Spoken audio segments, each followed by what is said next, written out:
बिस्मिल्लाहिर्रहमानिर्रहीम। अस्सलाम वालेकुम नाज़रीन।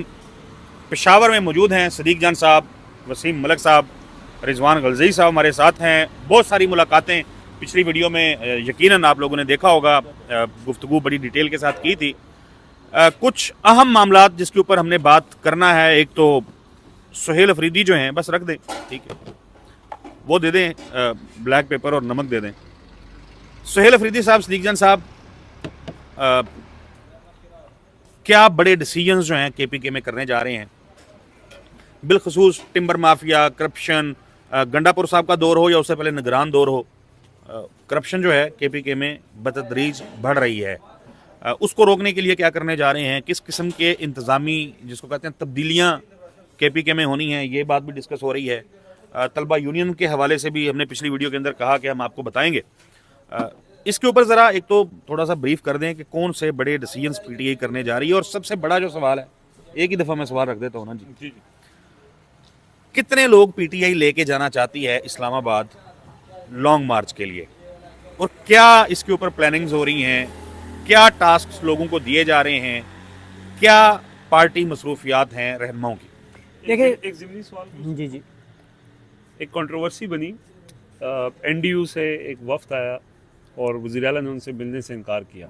बहुत सी चीज़ें हुई, उसके हवाले से क्लैरिटी आ चुकी है, तो मैं चाहता हूँ कि आप ही उसको ज़रा क्लियर कर दें कि मामला था क्या और हुआ क्या। पहले चौधरी साहब के बेशक आप सवालों के जवाब दे दें, मेरे वाला थोड़ा बाद में दे दीजिए। आप क्या चाहते हैं कि इस सवाल का पहले जवाब दे दूं या लोगों को इंतजार की सूली पे रहे हो और नीचे वो गालियां देंगे, ये पहले क्यों नहीं, अब ये पहले मेरा ख्याल है जवाब दे दें। सवालों के जवाब एनडीयू का वफद जो है वो पेशावर आया और वज़ीर आला ने मिलने से इनकार ने मिल, अच्छा, वही वो एनडीयू के बारे। देखिए, उसमें हुआ ये कि वज़ीर आला को, वज़ीर आला केपी के सुहेल अफरीदी साहब को रात को कॉल आती है और रात को उन्हें कॉल करके कहा जाता है कि कल आपने एनडीयू का एक डेलीगेशन आया हुआ है और आपने उससे मिलना है। उन्होंने कहा आप मुझसे पूछ रहे हैं या आप मुझे बता रहे हैं। उन्होंने कहा जी कल डेलीगेशन आ रहा है और आपने मिलना है। उन्होंने कहा भाई मैं वज़ीर आला हूँ, कल मेरी 7 मीटिंग्स हैं, ठीक है, और मैंने किससे मिलना है ये मैं फैसला करूँगा, कब मिलना है ये मैं फैसला करूँगा, मेरी क्या मसरूफियात है ये मुझे पता है। शायद उन्होंने, चले पीटीआई में सदीक जान को एक बंदा ऐसा मिल गया जिसके बारे में सदीक जान कहेंगे कि ये चाबी वाला खिलौना नहीं है। वो भाई बात ठीक है ना। उन्होंने कहा कि जी मेरी कल की मीटिंग्स हैं, 7 मीटिंग्स तय हैं, मैं मोस्ट वेलकम जो शुरा आए हुए हैं कॉन्फ्रेंस के कोर्स के, मोस्ट वेलकम, हम मेहमान नवाज हैं और इसमें तो कोई शक नहीं है, केपी के वाले मेहमान नवाज हैं। मैं उनकी मेज़बानी करूंगा, मैं उनकी खिदमत करूंगा, ठीक है, तो लेकिन मैं बताऊंगा कि मैंने कब मिलना है। तो इस वजह से उन्होंने कहा डिक्टेशन मुझे ना दें, मुझे ऑर्डर मत करें। यानी उन्होंने ये नहीं कहा कि मैं मिलूंगा नहीं। हाँ, ये नहीं हो सकता कि जी आपने कल मिलना है तो कल मिले, वो आए हुए हैं क्योंकि उनके पास टाइम नहीं है और वो बड़े प्रिविलेज। तो उन्होंने कहा कि उनको मैंने अगर मिलना है फिर मैं मेज़बान हूँ तो मैं फैसला करूंगा कि मैं कब उनसे मिलूंगा। तो ये बात हो गई। दूसरी जो चौथा साहब, उन्होंने ये भी कहा कि आप उन्हें अगले हफ्ते बुलवा लें, हाँ, मैं उनकी मेहमान नवाजी करूंगा और उनसे मुलाकात भी करूंगा। यानी इनकार नहीं किया, मुलाकात इनकार ये कहा जा बिल्कुल। अच्छा, अब आते हैं जो चौथा साहब आपने बात किया ना, एक बात यहाँ बताना बहुत ज़रूरी है। अच्छा, ये वो मौजू है 1.5-2 मिनट जिसमें मैं बात करूँगा, शायद लोग इतने सुनने में इंटरेस्टेड नहीं हैं, लेकिन ये केपीके के लोगों के लिए इंपॉर्टेंट है। एक तासुर बना दिया गया है सुहेल अफरीदी के बारे में कि वो सिर्फ लड़ने के लिए आए हैं और उनको गवर्नेंस का कोई पता नहीं है, सूबा उन्होंने नहीं चलाना, उन्होंने सिर्फ लड़ाई करनी है और सिर्फ तसादुम और टकराव करना है। वफाकी हुकूमत यही बयानियां बना रही है बड़े दिन से। ये मैं आपको बता दूं कि जो हमने उनकी जो टीम से जो उनकी वो देखा ना कि जो वो बता रहे हैं कि वो कौन कौन सी मीटिंग्स ले रहे हैं और क्या कर रहे हैं, सर वो 12 से 14 घंटे जो है ना वो सूबे के मामलात को दे रहे हैं कि क्या क्या कर रहे हैं, प्रेजेंटेशंस ले रहे हैं, डिस्कशंस कर रहे हैं, मीटिंग्स कर रहे हैं। और उन्होंने 2 अहम इंतज़ामी तब्दीलियाँ 2 लोगों को हटाया भी है, ठीक है, जिनमें से एक को इसलिए हटाया है कि उन्होंने उठाना किसी और को था, गिरफ्तार किसी और को करना, वही सॉरी आजकल तो क्योंकि आपने बड़ा सॉरी यार, पंजाब और वफाक में तो आजकल यही चल रहा है, गिरफ्तार किसी और को करना था, क्योंकि पंजाब और वफाक में तो आजकल गिरफ्तारी होती नहीं है ना, ठीक है। उन्होंने यानी पुलिस ने गिरफ्तार किसी और को करना था, वो नहीं मिल रहे थे तो उनके फैमिली मेम्बर्स को उठा लिया। तो उन्होंने कहा कि क्यों आपने उनको गिरफ्तार किया, तो बताया गया कि जी इसलिए गिरफ्तार किया इनको, या इसलिए उनको तो उठाया, उनको गिरफ्तार थोड़ी किया, कि इनको उठाएंगे तो वो आ जाएगा। उन्होंने कहा है कि ऐसे ये FCR जैसा काला कानून नहीं है कि आप वो जैसे क्या कहते हैं जी, कलेक्टिव जस्टिस, ये पता नहीं किस तरह का कोई होता है। एक तो ये वाला मामला हो गया, एक और भी उन्होंने हटाया है। और उन्होंने वो जो चीज़ें उन्होंने ना, जब अली अमीन गंडापुर साहब उनको वजारत देने लगे तो उन्होंने कहा कि जो वजारतें अवेलेबल थी ना, उन्होंने कहा कि मुझे ना जंगलात की वजारत दे दें। उन्होंने कहा ये इमरान खान के दिल के बहुत करीब है और मेरे भी दिल के करीब है, मेरा पैशन है, तो मैं इसके ऊपर ना काम करना चाहता हूँ। लेकिन उनको CNW दे दिया गया और कहा गया कि जी वो लेने के में इंटरेस्टेड नहीं थे। उन्होंने कहा यार ये वो महकमा है जिसमें इल्ज़ामात लगते हैं कि पैसे और ये मामलात बहुत होते हैं, मुझे वो दें जो मेरा पैशन है, जो खान के दिल के करीब है, मैं वो करना चाहता हूँ। अली अमीन गंडापुर साहब इमरान खान साहब से मिल के आते हैं और इनको आगे ये कहते हैं कि खान साहब ने कहा है कि CNW सुहेल आफरीदी को दें, तो इसलिए फिर उन्होंने कहा इनकार का ऑप्शन नहीं था। तो वो कुछ ऐसी आगे वो कर पाते हैं, नहीं कर पाते, अगर नहीं कर पाएंगे तो हम सबसे पहले उन पर तनकीद करेंगे। और ये जो फ्रेस्टी वाला मामला है, ये खैबर पख्तूनख्वा का बड़ा सीरियस मसला है। हाँ जी, हमने बार बार इस मसले को हाईलाइट किया है, मुख्तलिफ प्लेटफॉर्म्स के ऊपर इसके ऊपर बात की है। टिम्बर माफिया जो है वो खैबर पख्तूनख्वा के जो कुदरती हुस्न है उसको तबाह कर रहा है। जो इमरान खान का एक वो बयानिया है, नैरेटिव है दरख्त लगाने का, बिलियन ट्री और इस तरह के जो प्रोजेक्ट्स हैं, उसकी साख खराब कर रहा है। क्योंकि बहुत बड़े पैमाने पे, मैं अभी कल या परसों एक वीडियो देख रहा था, सोशल ट्वीट की हुई थी किसी सहाफ़ी ने, वो जहाँ तक आप नज़र दौड़ाएं दरख्त काटे पड़े हैं। हाँ। तो मेरा ख्याल है कि ये एक काम जो है ना, ये तो एक काम क्या, ये सिर्फ खैबर पख्तूनख्वा नहीं बल्कि पूरे पाकिस्तान पे एहसान होगा किसी भी उस शख्स का जो एटलीस्ट इस टिम्बर माफिया को लगाम डाल देगा। देखिए मैंने तो उनको दो टोक ये बात कही, मैंने कहा जी पिछले 1.5 साल में 2 साल में हम जहाँ जहाँ हाइकिंग के लिए गए हैं KPK में, हमने दरख्त कटते हुए देखे हैं, गिरे पड़े देखे, हमने लगते हुए नहीं देखे। तो उस पर उन्होंने कहा है कि आपको तब्दीली नज़र आएगी। और मुख्तसर यह है कि उनका गवर्नेंस पे बहुत फोकस है, शहरों की सफाई के हवाले से भी उनका फोकस सवाल किया था। हाँ, उस पर भी उनका फोकस है और वो आपको चीज़ें नज़र भी आएंगी। विद इन 7 to 10 डेज उन्होंने कहा कि आपको नज़र आना शुरू हो जाएगा गवर्नेंस में। हाँ, गवर्नेंस और इन चीज़ों के ऊपर। तो ऐसा नहीं है कि उनका इसके ऊपर फोकस नहीं है। अब आ जाए एक मीटिंग के हवाले से, मैं पता चला कि उस मीटिंग में टारगेट तय किया गया और डिस्कशन की गई है, खुल के बात करें, ये इंटरनल मीटिंग थी, उसकी हम अंदरूनी कहानी आपको सिर्फ एक चीज़ बता रहे हैं। अच्छा, उस मीटिंग में अगर इस्लामाबाद जाने की तारीख डिस्कस हुई है तो वो हमें नहीं पता चली, हमारे सोर्स ने हमें नहीं बताया ना। ये बताया कि भाई हाँ फैसला हो गया, नहीं हुआ क्या। एक चीज़ हुई कि खुल के वहाँ पे बात हुई कि अगर हम इस्लामाबाद जाते हैं तो ये जो मुरीद के वाक़या हुआ है, जो 26 नवंबर हुआ है, जो ये हुकूमत धमकियाँ दे रही है कि उससे ज़्यादा हम ताकत का इस्तेमाल करेंगे, तो रियलिस्टिक फिगर दें कितने लोग आ सकते कि हम कितने लोगों को इस्लामाबाद के लिए लेके जा सकते हैं। फिगर जो उसमें जो, और इस मीटिंग में कोई जज्बाती लोग नहीं बैठे थे, बड़े बड़े हिकमत वाले लोग, और वो जो बड़े रियलिस्टिक चीज़ों को देखते हैं। उन्होंने कहा जी 2 से 3 लाख लोग जो है वहाँ हम खैबर पख्तूनख्वा से लेके जा सकते हैं। लेकिन बात वही हुई डिस्कशन के बाद यह कि हम KPK से तो लेके निकल जाएंगे, जब पंजाब से कोई नहीं आएगा, जब सिंध से कोई नहीं आएगा, तो फिर क्या होगा। उसमें एक प्लान बना था जिसको अली अमीन गंडापुर साहब ने एग्जीक्यूट नहीं किया था, शायद दोबारा आप ये उस प्लान पे चले जाएं। उस वक्त प्लान ये बना था कि जो पंजाब है ना, पंजाब से आप यहाँ पे सवाबी में लगाएं, कैंप्स लगाएं, और आप पंजाब के जितने MNAs MPs टिकट होल्डर्स हैं, हर एक 100 लोगों को लेके आए और उनको पहले यहाँ पे बुला लें, और कम से कम 50,000 लोग पहले आ जाए। 500-550 लोग बनते हैं तो हर बंदा 100 में लेके आए तो 50-55,000। तो उस प्लान पे भी ये जा सकते हैं, अभी फाइनल नहीं हुआ। लेकिन KPK का जो टारगेट सेट हुआ वो ये हुआ कि अगर हम सिंसेरिटी के साथ मेहनत करते हैं, इखलास के साथ मेहनत करते हैं, तो 2 से 3 लाख लोग जा सकते हैं, बावजूद इसके कि जो धमकियाँ दी गई हैं। देखें, मैं वसीम मलिक साहब ने पिछली वीडियो में एक बात की, मैंने फिर, क्योंकि ये आप नाराज़ भी हो जाते हैं ना, आपको पता है ये FCR तो नहीं है ना, ठीक है, तो ये मतलब कि इसमें तो इनको ज़रा टोका जाए तो ये नाराज़ हो जाते हैं, जैसे पिछली वीडियो में ये नाराज़ हुए हैं, ठीक है। नहीं, ये इस बात का क्या मतलब हुआ, मतलब क्या ये के बाद नाराज़ हो जाते हैं, वो खामोश बैठे हैं, एक दफ़ा उन्होंने टोका नहीं है, पिछली वीडियो 12-15 में, मिनट से वो आपकी तकरीर सुन रहे हैं। पिछली वीडियो में भाई, तो पिछली वीडियो पिछली माजी गया, माजी नहीं भूल नहीं, गए। उसमें इन्होंने ये नाराज हो गए ना, वो ये कहते हैं कि जब मैं देखिए मैं पिछली वीडियो के अंदर इन्होंने, मैं थोड़ा वो कर गया था, मैंने बात नहीं की। इन्होंने वो लाला फ़हीम मलक साहब के हवाले से जो गुफ्तगू की, मैं भाई कैमरे के ऊपर कहना चाहता हूँ कि मैं उस सदीक जान की गुफ्तगू की भरपूर मजम्मत करता हूँ, क्योंकि मैं नहीं चाहता और मैं कि लड़की का ऐलान करता हूं। मेरी ज़िंदगी के इस हिस्से में लाला फ़हीम मलक जो है वो मुझे ब्लॉक कर दे। नहीं नहीं, तो मैं उसकी मजम्मत करता हूँ और मैं चाहूँगा कि आप भी उसके ऊपर। ये आप उनके खिलाफ बात कर रहे हैं। मैंने ये कहा कि उन्होंने ना तो दूसरी शादी किया ना उनका इरादा है, तो आप कह रहे हैं मैं मुखालफत करता देखिए उनका एक बुनियादी मसला था, बुनियादी मसला। उन्होंने कहा था कि मेरी दूसरी शादी या पहली शादी इसको आप डिस्कस ना करें, चले नहीं ठीक है? करते। तो इसलिए अच्छा, तो मैं वसीम- मेरी मजम्मत ऑन रिकॉर्ड है, कैमरे के ऊपर है, ताकि सनद रहे और बवक्त ज़रूरत काम आए। बिल्कुल ठीक है।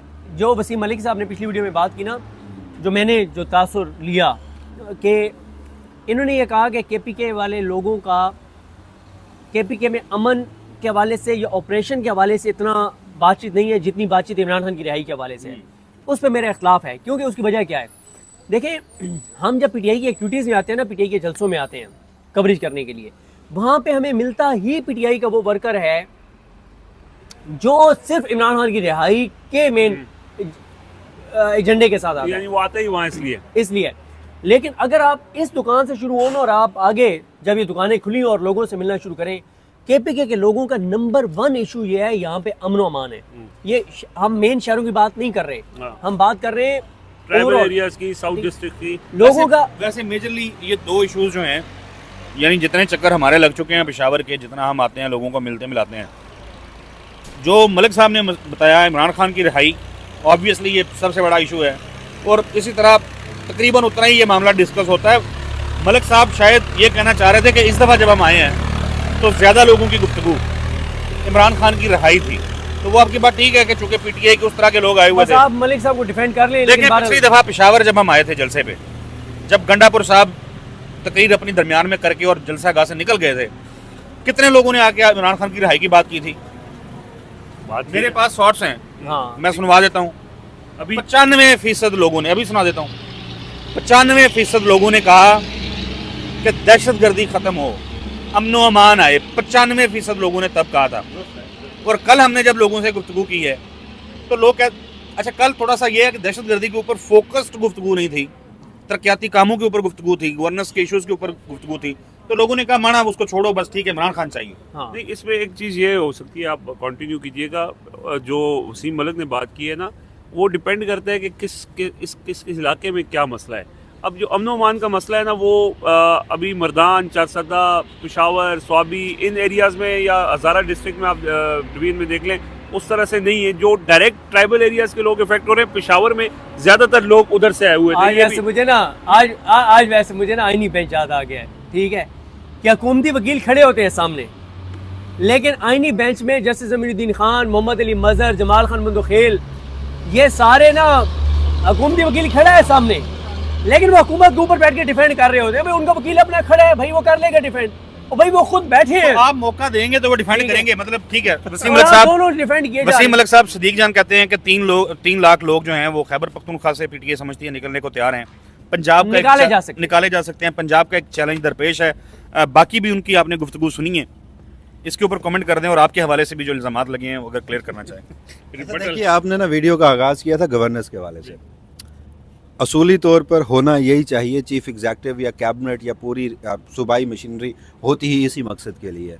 लेकिन इस वक्त के जो कंटेम्प्रेरी हालात अनफॉर्चुनेट बन चुके हैं ना, तो मुझे एक बात बताएं, सुहेल आफरीदी साहब इमरान खान की रिहाई या अमन व अमान से मुतालिक अगले 6-8 महीनों में कोई ठोस इक़दाम नहीं करते, तो क्या वो यहाँ पर हुकूमत कर सकते हैं? वो अली अमीन गंडापुर से ज़्यादा और जल्दी डिस्क्रेडिट होंगे। तो करना वो चाहते हैं और अल्लाह करे उसमें वो कामयाब हों, और ये खैबर पख्तूनख्वा के लोगों की ज़िंदगियों का, उनके मुस्तकबिल का मसला है। लेकिन दोनों चीज़ें नहीं चल सकती पैरेलल। वो उन्हें उन्हीं 2 चीज़ों पे अपने आप को बचाने के लिए, अपनी साख को बचाने के लिए उन 2 इश्यूज़ पे फोकस करना पड़ेगा। दूसरा मामला जो मैं बात कर रहा था वो ये थी कि देखिए सेटल्ड एरियाज़ में लोग क्यों नहीं बात करते ना। अगर ट्राइबल एरियाज का मसला भी सेटल्ड एरियाज के लोग बात नहीं कर रहे, तो पूरा पाकिस्तान फिर क्यों बात करेगा? हाँ ये अब ठीक है, पूरा पाकिस्तान क्यों करेगा? और दूसरा, मीडिया में भी उस तरह से डिस्कशन नहीं होती। हम डिजिटल मीडिया पे बैठ के, चले मेन स्ट्रीम मीडिया की तो अलग ही कहानी है, हम डिजिटल मीडिया में भी बैठ के अमन और अमान को 2 मिनट देंगे, इमरान खान की रिहाई को 10 मिनट देंगे, और शायद देखने वालों को ये मेरी बात बुरी भी लगे, लेकिन ये एक तल्ख हकीकत इमरान है। खान सवाल करते थे, are they children of lesser god? जी हाँ, तो इस मुल्क में, और जिस पेशावर के जिस हल्के की बात कर रहे हैं ना, उन दिनों ये मामलात अनफॉर्चुनेट है कि ताज़ा हुए थे, हमारी मेमोरी बड़ी, और जलसे का भी मकसद यही था। मकसद यही था। तो हम तकारीर उस हवाले से हुई थी, उसमें आप यार ये कैसे तय होगा कि ये लीगल तरीके से क्यों कट रहे हैं ना, दरख्त कट रहे हैं, लीगल क्या होता है जी? क्यों कट रहे हैं ये दरख्त? जब ये बिलियन ट्री सुनामी मंसूबा शुरू हुआ था तो आप अपनी जमीन से दरख्त नहीं काट सकते थे, इतनी सख्ती थी जी। सॉरी आपकी बात कट गई। मेरे ख्याल में अच्छा, आप- एक बात आप और है। इख्तिताम कर लेना। नहीं इख्तिताम नहीं, मैं आपके बात जो आप बात कर रहे हैं ना वसीम भाई, कुछ तल्ख हकीकतें हैं, उनका एतराफ़ करना चाहिए, सच्ची बात है, कैमरे पे एतराफ़ करना चाहिए। असद चौधरी साहब, मेरा आपसे एक सवाल है, जब आप 27 सितंबर को जलसे को कवर करने के लिए आए थे और आपने बाहर लोगों के साथ बात की थी, लोगों की राय ली थी, क्या आप वो अपनी वीडियो में चला सके थे? किसी कोई नहीं चला सकता, इसलिए या वो हम कह तो रहे नहीं हैं, चला मेरे पास सकते। पड़े हुए हैं।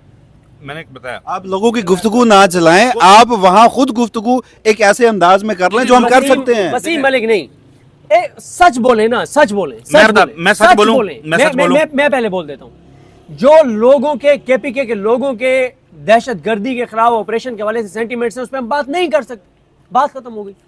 उनको देखें, चला नहीं सकते, चला नहीं सकते बात तो कर सकते हैं, लोगों की जिंदगियों के मसले हैं। भाई, बात इस हद तक ही कर सकते हैं ना। मैं लोग- ये मामला है, मैं इसकी वजाहत करूंगा।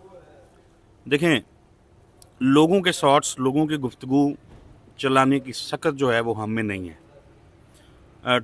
टीवी मीडियम जो है, टीवी चैनल्स जो हैं, वहाँ तो दूर, डिजिटल मीडिया पे भी नहीं चलाए जा सकते।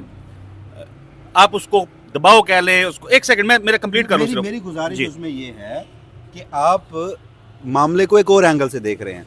अभी गुफ्तगू करते हैं इमरान खान को किसने गिरफ्तार किया है, वो क्यों गिरफ्तार है, वो जो गुफ्तगू करेंगे आप चला सकते हैं, वो भी हम नहीं चला सकते, लेकिन हम इमरान खान की रिहाई की उसके बावजूद भी ज्यादा बात करते हैं। मैं प्रायोरिटी की बात कर रहा था। देखें, नौकरी करते हैं, प्राइवेट टीवी चैनल में करते हैं, 2, 2.5, 3 साल से हम वो प्रोग्राम कर रहे हैं अपना खबर नशर। कभी कोई रिपोर्ट आए, कोई वाकया छोटा मोटा हो, बल्कि कभी कभी दोस्त जो हैं वो ये कह रहे होते थे, यार क्या ये कर दिया है, मैं सीरियस बता रहा हूँ आपको, पॉलिटिकल मैटर्स होते थे, ये क्या कर दिया। कभी, यानी हर वीक दहशत गर्दी के ऊपर हमने बात की है, और मैं इस चीज़ का गवाह हूँ कि टीवी चैनल्स की प्रायोरिटी नहीं है ये इशू जो है। इस मुल्क में बड़े बड़े वाकयात हुए, दहशत गर्दी के बड़े बड़े सानेहात हुए, बहुत सारी चीज़ें हुई, बहुत सारी रिपोर्ट्स आई। अफगानिस्तान का मामला हो, लोग उसमें फिर सियासत ले आएंगे, इधर उधर की बातें ले आएंगे। दहशत गर्दी के मसले के ऊपर टीवी चैनल्स की प्रायोरिटी नहीं है, और डिजिटल मीडिया पे भी शायद इतना बिकने वाला सौदा नहीं है। तो वसीम मलिक जो बात कर रहे थे वो ठीक कर रहे थे। आखिरी बात इसमें मैं ये करूंगा, देखिए, लोग हमें सुनते हैं, एक तो उनकी बुनियादी वजह होती है इन्फॉर्मेशन, और दूसरा वो अपना कथारसिस करते हैं। आप इमरान खान की रिहाई की बात करेंगे, उनसे उनका कथारसिस हो रहा है। आप जब दहशतगर्दी या अमन अमान के मसले पर बात नहीं करेंगे तो उनका कथारसिस नहीं होगा, और फिर जब आप माइक लेकर उनके सामने जाएंगे तो फिर ऐसी गुफ्तगू करेंगे कि जो तो शायद हम उस वक्त सुनते हुए भी इधर उधर देखेंगे, यार क्या हो? जी हाँ, सुनते हुए इसलिए इधर उधर देखें, ये हुआ है। पेशावर जलसे के अंदर एक स्टेज आई कि जब मुझे लगा कि यार चलो मेरे मोबाइल में या हमारे जो मोबाइल जिसके ऊपर हम रिकॉर्ड कर रहे थे, 3 के लिए रिकॉर्डिंग हमारी हो रही थी, तो हमने कहा इसके ऊपर तो चले रिकॉर्डिंग हो रही है, हम रोक लेंगे, काट देंगे या नहीं सुनाएंगे। इधर उधर जो लोग वीडियोस बना रहे हैं ये चल गई तो हाँ सही बात है। तो इसमें जो एक हम वाइंड अप करने से पहले मैं सिर्फ अपने 2 सेंट्स ऐड करना चाहता हूँ कि ये बड़ी बदकिस्मती है कि हम ट्राइबल एरियाज़ के हवाले से बात करते हैं, या साउथ डिस्ट्रिक्ट जो दहशतगर्दी से मुतासरा हैं, कि लोग उस हवाले से बात नहीं करते। ये भी एक तल्ख हकीकत है कि अगर बाकी सूबों के मुकाबले में देखें तो खैबर पख्तूनख्वा की भी बात इसी लॉन्ग मार्चेस से रिलेटेड हो या कोई बम धमाका हो तो वो कवर हो जाती है, अदरवाइज उनको भी उस तरह से कवरेज नहीं मिलती। वही चिल्ड्रन ऑफ लेसर गॉड वाली बात है, और ये एक बदकिस्मती पाकिस्तान की है। पंजाब में भी साउथ पंजाब वालों को उस तरह से कवरेज नहीं मिलती जो सेंट्रल पंजाब वालों को मिलती है, सिंध में इंटीरियर वालों को उस तरह नहीं मिलती जो कराची वालों को मिलती है। तो ये एक दोहरा मयार है जो हमारे मीडिया ने तय किया है, और इसी ये जो मयार उन्होंने तय किया है, इसको काउंटर करने के लिए डिजिटल मीडिया आया है। तो डिजिटल मीडिया भी ये अनफॉर्चुनेट चीज़ है कि उस पॉपुलर बयानिए को टो करते हुए कहीं ना कहीं उस जो रियल इश्यूज़ हैं, जो आम बंदे के इश्यूज़ हैं, उनको मिस करता है। तो हम कोशिश करते हैं कि जितनी उसके अंदर गुफ्तगू हो सकती है वो करें और करते रहेंगे। इसीलिए इस सारे जो हमारा ये जो सफ़र है खैबर पख्तूनख्वा का, उसमें यही है कि लोगों से हम जलसों में जाके क्या करते हैं, लोगों से आप गुफ्तगू करते हैं, जो चला सकते हैं वो चला लेते हैं, जो नहीं चला सकते वो नहीं चला सकते, और उसको अपने अंदाज में बयान करते हैं। तो अब खैबर कल खैबर वैसे चौधरी साहब अगर वो सोर्स आपके मोबाइल में पड़े हैं, कोशिश करें वो डिलीट कर दें। नहीं, मेरे पास मोबाइल पे नहीं है वो, हमारे पास 3 के आपको प्लेटफॉर्म पे मोबाइल से भी निकल आए तो आपने 6 माह के लिए अंदर नहीं, ऐसा नहीं है, अल्लाह माफ़ करे। मैं रिस्पॉन्सिबल सिटीज़न हूँ और मुझे पता है कि मुझे क्या बोलना है, कितना बोलना है, क्या करना है। तो अब मुझे ये नहीं सिर्फ पता चल रहा रात के इस पहर कि वीडियो कितनी तवील हो गई है नींद से जो हालात हैं। तो मेरा ख्याल है कि हम इसको वाइंड अप करते हैं। तो नाजरीन को खैबर लेके चलेंगे और देखते हैं कि पीटीआई वहाँ पे कैसा शो करती है। जिरगा है गालबन, ये जलसा पीटीआई का शो है। नहीं है, इसमें ये जी, वही जिरगा है। सियासी जमातें, हमायदीन, मशरान, नौजवान सब वहाँ स्टेज पे मिशरान होंगे ज़्यादा सियासी जमातों। अल्लाह हाफिज़, अल्लाह हाफिज़ जी, अल्लाह हाफिज़। और कुछ नहीं बता।